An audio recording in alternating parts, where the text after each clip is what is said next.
If you can't tell from the bags under my eyes, I'm very unhappy. This is the second time I'm recording this video. The first time I forgot to turn on the audio. I'm very upset. Forewarning, if you're wondering why I look so different from video to video, it's because I recorded them all weeks apart and I had to shave my head in between and let the hair grow back.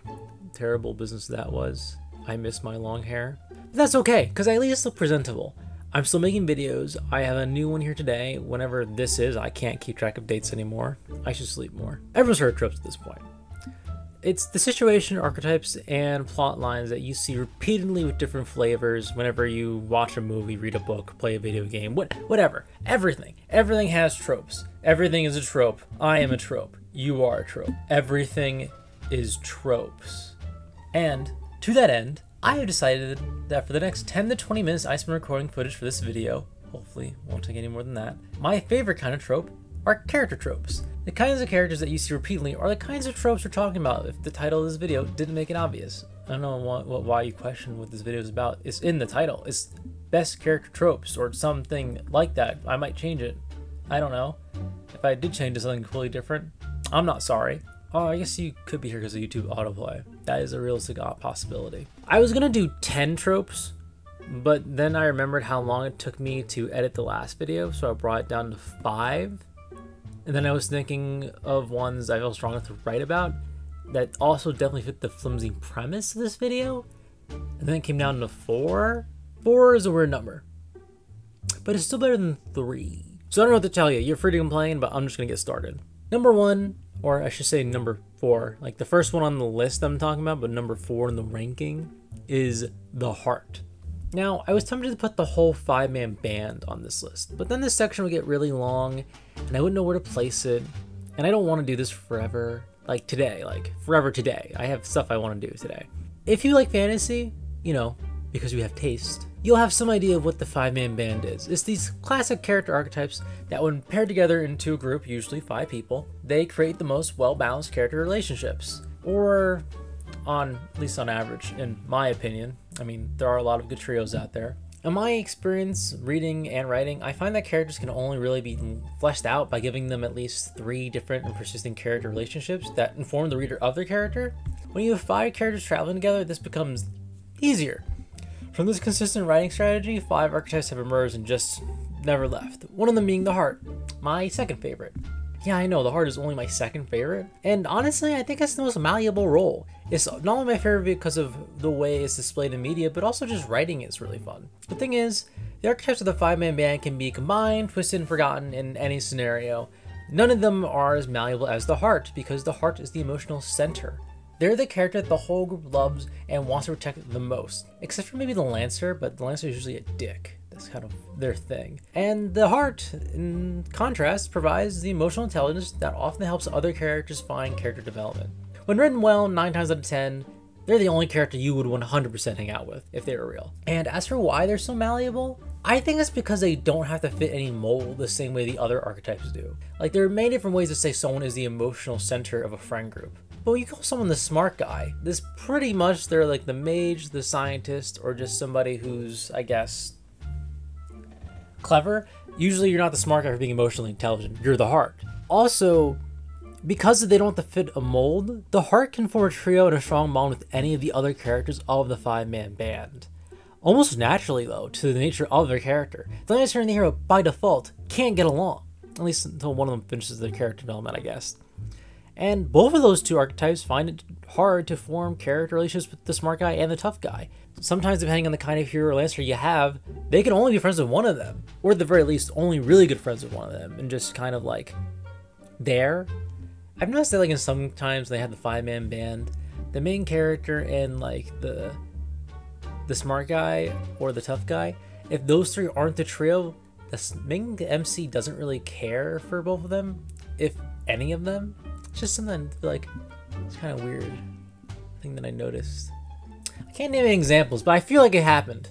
Also, of the 5 tropes, the heart is the one that works the best when removed from the 5-man band. You know how there's been a flood of media that has this rough, mean-looking old dad protecting a child character usually, or I guess a teenager sometimes. Most of those child characters are just hearts removed from their natural environment. I mean that figuratively. Sometimes. That's why I love the heart so much. Where the smart guy and tough guy spots seem dependent on the structure of the five-man band, the heart can go anywhere and take many different forms. Those are the characters that I've written and read that I would consider hearts are not carbon copies of each other, and I think that's just delightful. Number 2, or no, this is number 3. We're counting down. This is number 3. Number 3 is the mentor. I find that this archetype is very mixed. Sometimes the mentor is a fan favorite character like Gandalf, Uncle Iroh, or Satoru Gojo, or rather hated in their role as a mentor like Dumbledore, Tony Stark, and Satoru Gojo. Weird that I thought of him twice. The thing that I find many people don't like about the mentor characters can also be what other people do like. They're incredibly capable if they're a good mentor, more capable than most other characters. Almost too capable. They can make for great spectacles, grant the wisest wisdoms, and just for the sake of action shows and movies, just present the best action beatdowns there is. But they can also make you question why you even need the main character. Now, I kind of like it when Gojo beats the shit out of people. But I think why I love the mentor trope is that they do one of two things. If the mentor truly respects and cares for the mentee, it shows a kind of hope that one generation has in the next. In real life, we don't get a lot of that. We get a lot of more spite and resentment and put downs from older generations, which we then internalize and do the same to people younger than us. And I think that's just kind of sad. It's really nice to see an old wizened wizard, after beating every Balrog, evil curse, and evil firebender in sight, look to their mentees and think, they're gonna be better than me someday. I just think there's something very inspiring about that and hopeful. I also really love training arcs. So My Hero Academia Season 5 was just peak anime to me, and Mentors are just all about training arcs. And let's say that the mentor doesn't like the mentee. Not only does the story become, like, immensely relatable, it suddenly becomes a waiting game for when the mentor is surpassed by their student, and granting me the ultimate feeling of catharsis.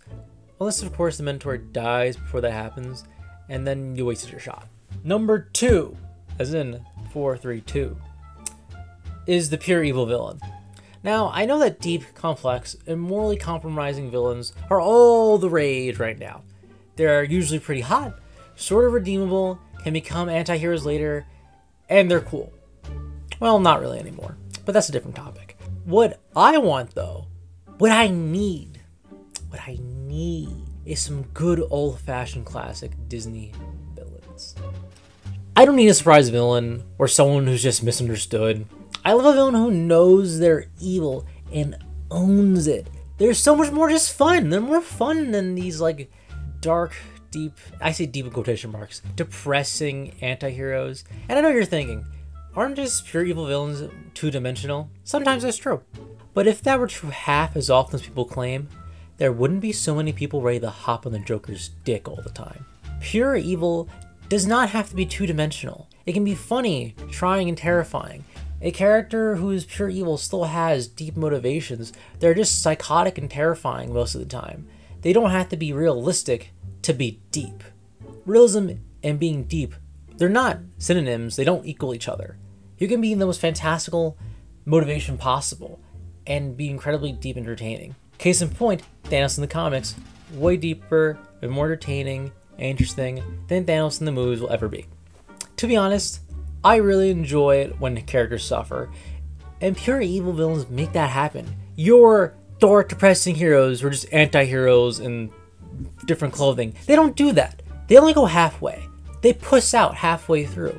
To be honest, my favorite villain is Darkseid. There's something tension-inducing about a villain who only wants to cause pain and misery. A villain who cannot be reasoned with, unless it's like, threatening to blow up his entire planet. That's fair. If you really need to talk to these guys and convince them out of their plan, you have to be worse than them. Case in point, Batman Superman Apocalypse. Batman has to threaten to blow up the whole planet to get Darkseid to back down. That's like the only way you can reason with him, by especially explaining to him that he'll lose if you don't agree. That's interesting to me.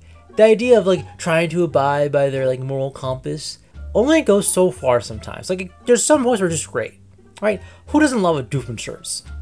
A villain who's super evil and they threaten their kid and then just fall apart. That's kind of cute. But they can't all be Doofenshmirtz. They can't all be Doofenshmirtz. Doofenshmirtz. His name is so hard to say. Not everything has to be highbrow. Sometimes endings can be simple, even if it's morally complex in its plot. Sometimes the plot revolves around defeating someone who's objectionably evil, and it only carries weight because the villain's evilness never comes into question. So yeah, that's why Dio Brando is the best anime villain of all time. My number one favorite trope in all fiction is, well, maybe my favorite trope, my favorite character trope. My favorite character trope in all fiction is the rival, or the Lancer. They're the same thing. So I actually struggle with how this character trope should be named and decided, because truly the Lancer and the rival fulfill the same function. They're the one who diametrically opposes the hero without being the villain who causes the plot. They challenge the moral fiber and the ability and the values of the hero by being near equal to the hero in every category, but differently. Like, think about it. If the hero is really good with a sword, then Lancer would be really good with a Lancer. Like, it's just a different kind of weapon. But then maybe the weapon is, instead of combat, it's one person's really good at math, the other person's good at English, and they're competing to see who can get impress the girl with their intelligence. I don't know. I didn't prepare an example off the top of my head. I should have, but I didn't. And now we're here.